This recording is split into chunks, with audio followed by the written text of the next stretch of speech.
Any other questions about f-stops or shutter speeds? Joe. Is there one photograph that you had planned something out and you were just totally surprised and became sort of a favorite of yours along the way? What's your favorite one? Well, that's like if you have 5 children and you're asked, who's your favorite child? So I think I recall shooting the ticker tape parade in New York City as the soldiers, and it seemed like half the U.S. Army was marching down Broadway. They were coming at me, but the shot that I remember was just turning around to see where I was walking backwards. And suddenly there was just a single American flag hanging on the side of a building, surrounded and shrouded by thousands of little tiny pieces of tape. Bob? You were talking about when you were in Iowa with President Obama back in the spring. When you are following an individual and you're shooting an individual, are you able to feel how much of it goes into the camera and how much of it can you stay in touch with the person you're taking pictures of? Or is that impossible to do?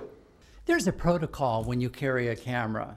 If you're in a room with 3 photographers and the president, it's not my job really to speak with them. I'd love to talk to them. But actually, President Obama is one of the few people that spoke to me. And within 3 minutes of being there, he spoke to me. And my friends say, well, what did he say? And he said, get off my chair.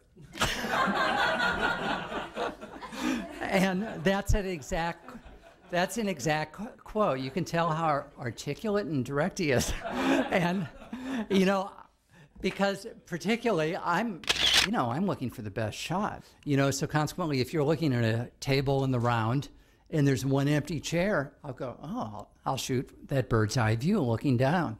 You know, that's my favorite viewpoint. Well, I didn't realize the chair was empty because that's where he's supposed to sit.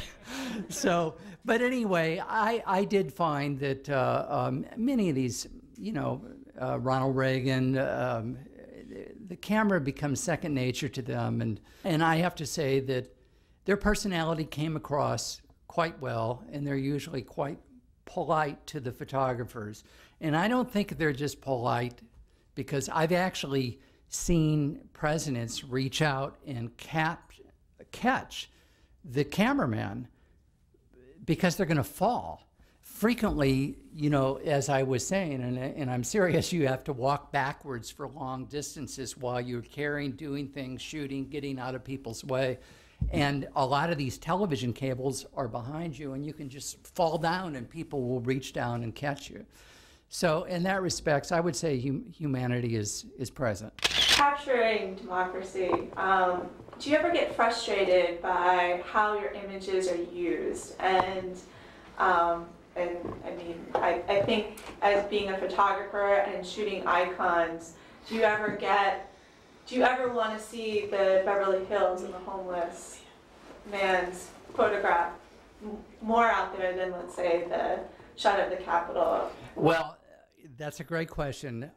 One way to answer it is, would John Lennon be irritated in the way that he's heard his songs to imagine to sell new cars? And I would say the same.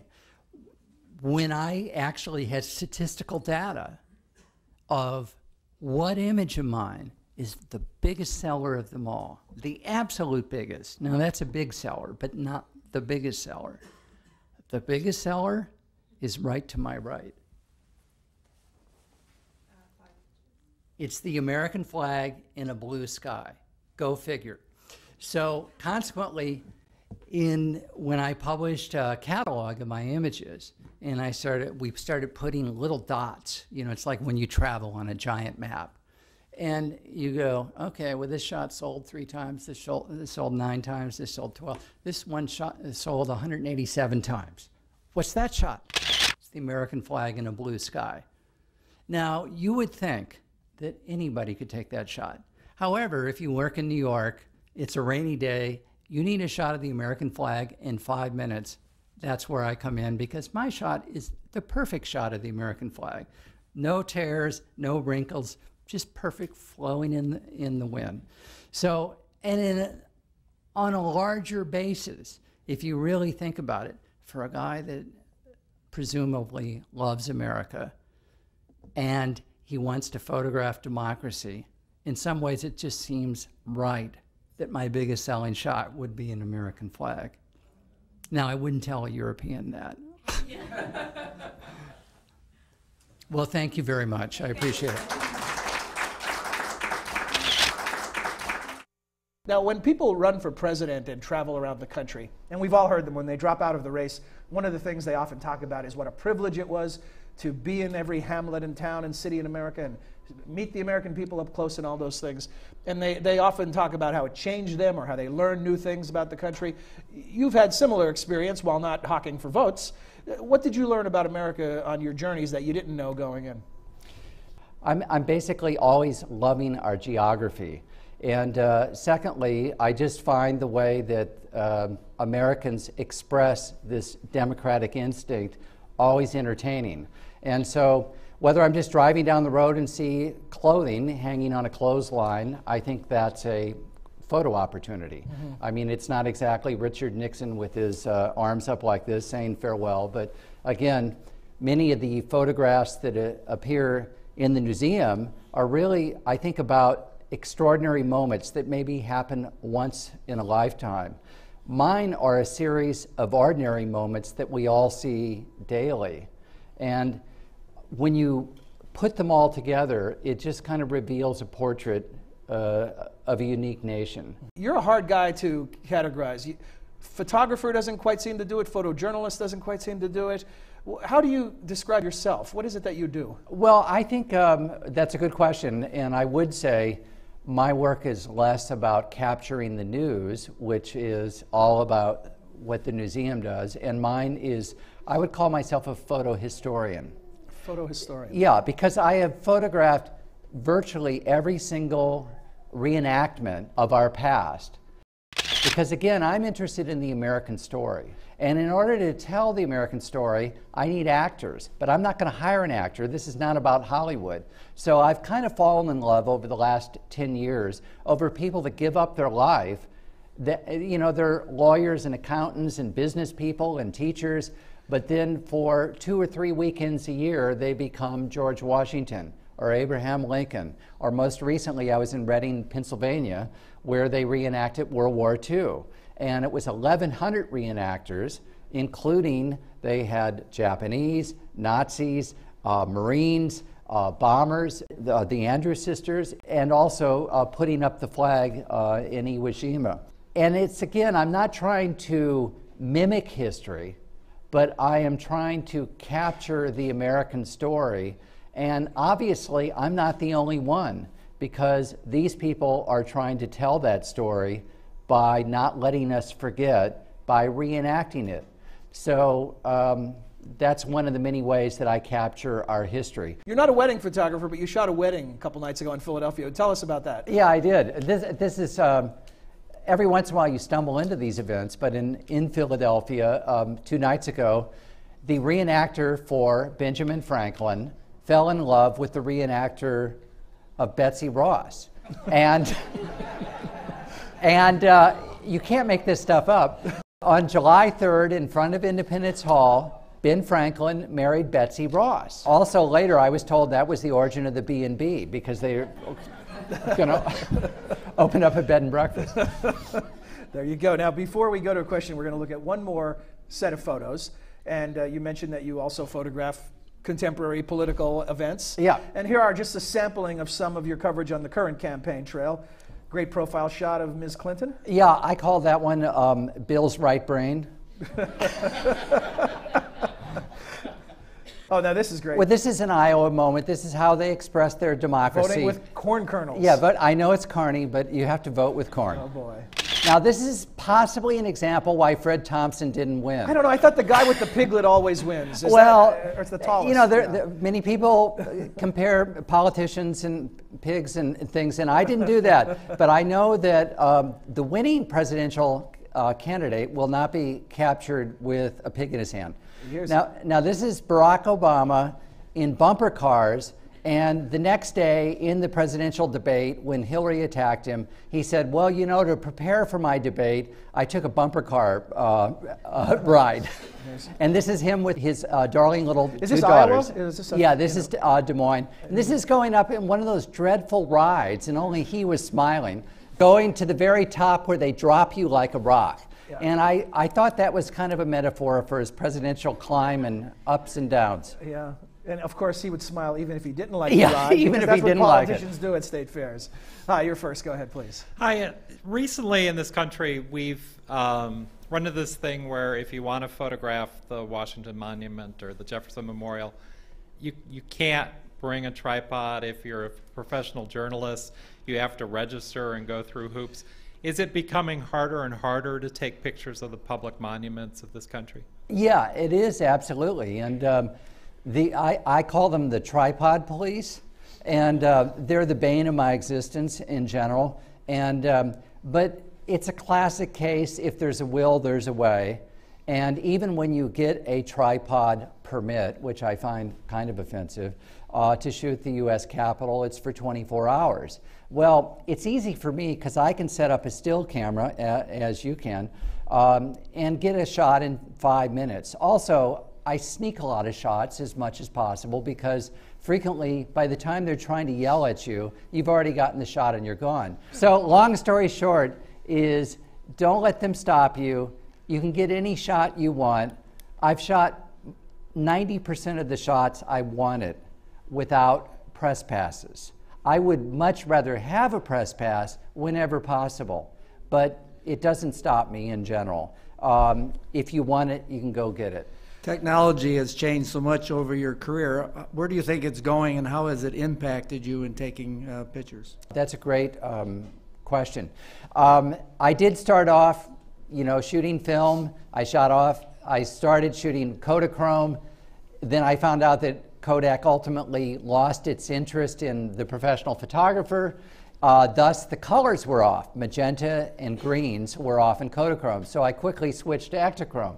And then now, about 6 years ago, when the megapixels got up to a decent amount, for me, about 11 megapixels or more, the more megapixels, the better, I switched to digital. I still have one film camera left. And where it's going, I would say, and it's certainly a gas to be able to see your pictures almost instantly after you take them. It used to be that I would come back on a 6-week trip and see all the pictures at once. You don't have that excitement anymore. But where it's going, for good or for bad, many people believe that still photography per se will be somewhat co-opted by high resolution digital motion, where you can grab a still photograph from motion. Mm-hmm. And I think this is probably something that's been discussed before, but you may not see still photos the way that they're celebrated in this museum. And how many of you are walking around with phones that can take pictures? Look at that. And how about phones that can shoot video as well? And how many have phones that can take a phone call? Nobody raised their hand. That costs too much. Yes, ma'am. Go ahead, please. What is your favorite photograph that you've ever taken, and what was the most difficult event that you've ever had to photograph? Well, that inaugural was pretty challenging. And again, it's never doing this that's difficult. This is easy. I practice all the time. It's like lifting weights and stuff. But I think shooting the U.S. Capitol a few blocks from here for the bicentennial of the United States Constitution, I was not allowed to get close to President Reagan because I didn't have a press pass. So usually, I am always trying to, when I'm denied what I want to be able to do, which is most of the time, I try to figure out, well, where's the win out of this bad situation? So I ended up being so far back that I didn't know that they were going to release, for the last time ever in Washington, D.C., red, white, and blue balloons that went across the U.S. Capitol. And because the next day it says, environmentally incorrect, they should have never done that. And in the meantime, I had 10,000 red, white, and blue balloons. And the guys that were close to President Reagan didn't get that shot. But I was in the back, and I got a shot that has been published over and over. In fact, when we went to our hotel, we opened Welcome to Washington, and it was a double-page spread. So the joy of doing what I do is that you can see, you can get paid for what you did 23 years ago. Yes, sir. I know. You're the guy who reads the Washington Post. Welcome to the microphone. Go ahead. What was your favorite state that you went to take pictures, and why? My favorite state? Well, I do kind of like Vermont.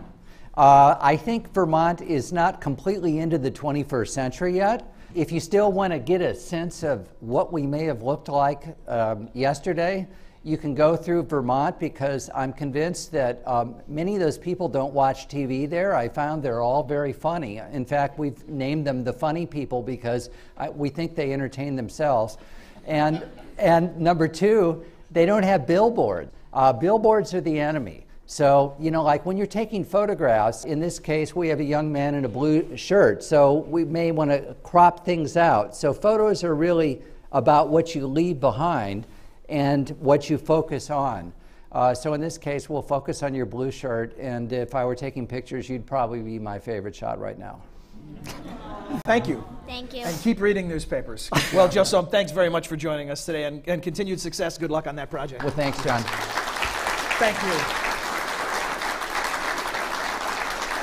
Enjoy the rest of your time in the museum. Thanks for joining us. When his social studies classroom became too small to hold his desire to tell the story of America, he set out on a cross-continent journey to explore his country through a viewfinder. 50 states and beyond, countless hours and miles and images later, the mission's changed from one of photographing a nation to photographing an idea. This week on Dialogue, Visions of America. How do you decide what to shoot? I know initially you're trying to complete the catalog, cover all 50 states, cover all iconic imagery, your pet projects like license plates and road signs and things like that. But now in the later phase of putting together your extensive catalog, I know you shot, for instance, the Queen of England's visit to Jamestown, or you went out on the campaign trail this time around and shot Barack Obama and other candidates. How do you pick and choose when you're not on assignment, where someone's not deciding for you and funding the trip? How do you decide what's worth your time? Well, I guess the metaphor would be almost as if I were running a hardware store. You know, initially when you're just opening the store, you don't have many Phillips screwdrivers, you don't have many hammers, you need everything. Mm-hmm. So in the beginning, I needed everything. Right. So I'm shooting landscapes, I'm shooting small towns. So for me, it's a subtractive process. So it's like a funnel going, needing the entire country to the narrowed. And as my thinking about the United States evolved as an artist, I think, I went from being geographic centric to more specific as to what defines who we are as a people. Yeah, we get into this in the intro, and in the title of your book, you talk about photographing democracy. And I know at some point for you, that's what happened. This switch went off, and it went from photographing things or individuals to photographing this idea, the big idea, American democracy. Can you talk to us about that? Was there a moment where that clicked in, or was it more of a gradual process? I think as I'm an avid reader of American history, most recently a biography about Alexis de Tocqueville, that you start to realize that the golden thread, I mean, what makes the American, you know, there's a great quote from Crèvecoeur in the 1780s, a French American farmer, and he said, "What then is this new man, this American?" And when I read that quote, it was like Christmas tree lights went off in my mind. And it suggested that there was this like new species. It's like going down to the National Zoo and saying, "Oh, did you see the panda bear? Oh, did you see the new American?" The new American is walking the planet. He's different than the Frenchman. He's different than the British. But how is he different? Mm-hmm. And the difference is we're not defined by race, we're defined really by an idea. And although we have specific borders and geography that define our country, it's really a transcendental idea. And ultimately, you know, I mean, just in 1970, there were like 40 democracies. Now there's roughly 120 democracies. So democracy is like a plant that keeps unfolding because it's a universal idea. And it's not that we created it, but we certainly brought the ideas of the past into the future. And that's kind of my passion. I read about 50% of my books are more historically oriented, and the other half are mostly futuristic. Because if you understand our past and how the new paradigm was invented in 1780, you'll better understand where we might be going in the 21st century. So that's where I don't view the history of this country in a drawer. I view it as really this unfolding plant. Now, tell us about this project. We heard Clint Eastwood is Joe Sohm in this. He's using your voice telling the story. How do you get Clint Eastwood to play you? Well, a couple things. First of all, the reason why Clint Eastwood is narrating, quote, my story is my main goal. It's not about me. It's really about reaching a larger audience. Because my belief system is that the American story is a story that has to be regenerated with every generation. And when you're dealing with the iPod cell phone generation, you need new ways to say the story because they ain't going to get it out of a textbook. And I know because I'm published in virtually all the textbooks. So what I wanted to do was to uplift and modernize the message.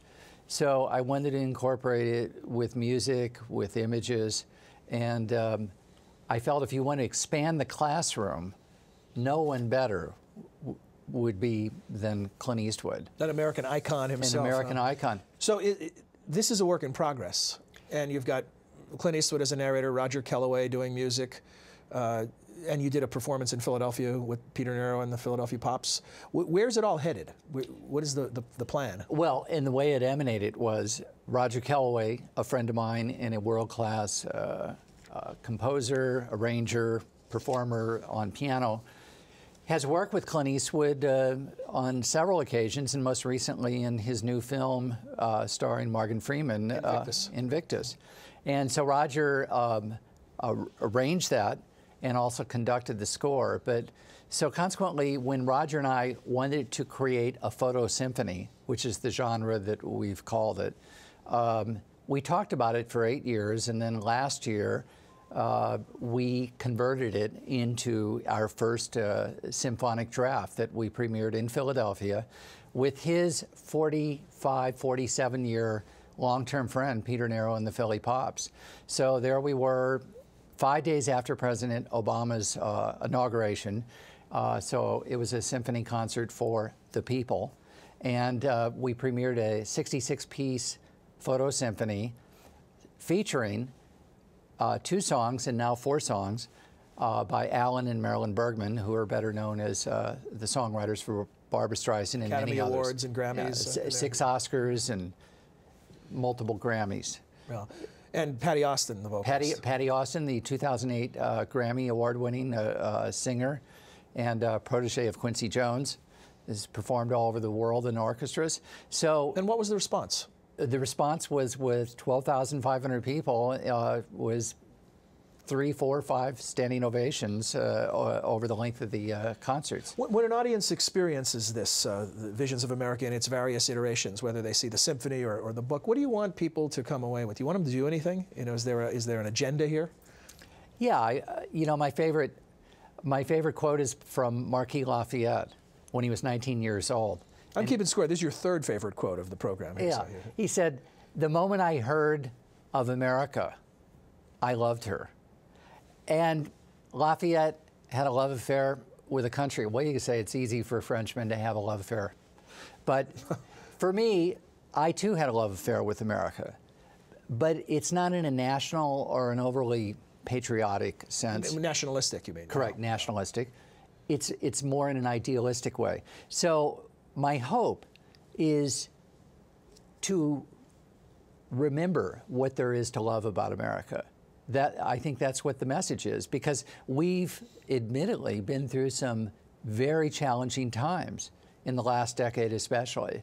and we're being pulled from the left and the right, and we're being pulled apart. But we need to find a common belief system which transcends the bickering. And I think that's why I was trying to be respectful and careful of both viewpoints. So there hopefully are as many Republicans as there are Democrats, because it's really not about my politics. And that was the interesting response I had from Senator Barbara Boxer and also Republican Congressman Elton Gallegly. Congressman Gallegly's response was, well, there are very few things that I actually agree with Barbara Boxer, but I will agree with her on one thing. This is the greatest book in America I've ever seen. And the reason is, it's not about the book, and it's not about me. It's really about, there's this kind of longing to feel good about who we are again. And I think that's what I hope to do.